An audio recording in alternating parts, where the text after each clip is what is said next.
Please say a command. Sirius. Sirius. Say a station name or number. PGA Tour Radio. Tuning to PGA Tour Radio. We're going to Caddyshack golf course. We'll tune in so we can talk the talk while we're there. When we were first talking about locations, we were kind of looking in this area. I discovered that Caddyshack was shot here. It just seemed like a slam dunk.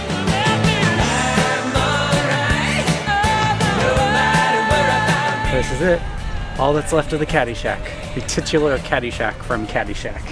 It's like going to Hollywood ruins. It's like the Acropolis or something, but only for 80s slobs versus snobs comedy. Lacey! All right, let's do this before... I start sweating or you start sweating? I think you're sweating already. Yeah, it's fine. I do that to people. That's my job. Once I get you sweating, my work here is done. I think my work here is done. He's already giggling. There you go. Wow. All right. Well, did I do it? Yeah. Can't make eye contact now, I'm can you? making contact. All right. I'll do this. How's this? You're doing very well. Thank you. You're welcome. All right. We're here at Grandiose Grand. I said Grandy. How about a nice cool drink, varmints? Club is much different than it was 34 years ago when they shot. What are some of the changes that have been made since then? The club was renovated in 2000, and the old clubhouse that you saw in the movie was demolished and rebuilt on the same foundation. So the course is now a different course as well. There's sort of legend around how they were able to blow up the course. What's the version you've heard? Well, I've heard that they didn't get permission from the golf course or permits to blow up explosives. So the producers, according to the Biography Channel special, arranged a party, sent the owners of the golf course to the party, and they watched on the news as their golf course was being blown up. There will never be a film done like this again. You said in one interview it took you years to be able to watch Caddyshack without being heavily sedated. What did you mean? Well, it's like watching home movies of your out-of-control relatives.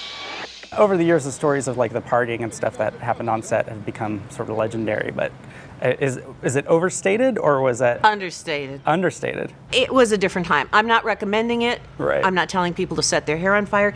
It was a unique point in time. The fact that anything got done at all is a miracle. Well, because as the shoot went on, you started straying more and more from the script, right? Well, we were struck by comedy lightning. You don't want to plan doing a film like this. You can't plan something like this. What an incredible Cinderella story. This unknown comes out of nowhere. We're right by where Bill Murray did his famous Pretty much. Cinderella scene. Why don't you tell us about how I got involved. Yeah, you saw it. Harold Ramis stopped me right about where I kicked you and said, come here, I want you to watch this. Harold had whispered into Billy's ear, picture yourself at Augusta. Billy goes, got it. And then just took it and then shot that shot.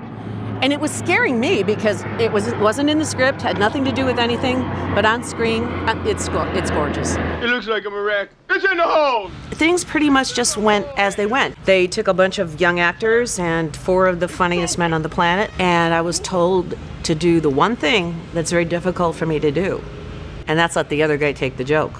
Because especially if you're going up against Chevy, you don't want to try to rip the scene from him. You want to work with the dynamic. In the tequila scene, you guys were sort of sparring before you shot that, No, we right? were fighting during the lovemaking scenes. Chevy poked me a few times and said a few things, and I said a few things back, and he walked, and Harold Ramis said apologize, and I said no. And 45-minute standoff, we came back and did the oil massage scene. Look at my eyes. When he dumps that bottle of oil, that was not in the script. Uh-oh, now I'm in it. But the tequila scene, I was just getting my makeup touched up because sweating constantly in the South Florida heat. So I was just getting touched up, and Harold Ramis, who was really lazy, said, come over here and sit down next to Chevy. I said, why?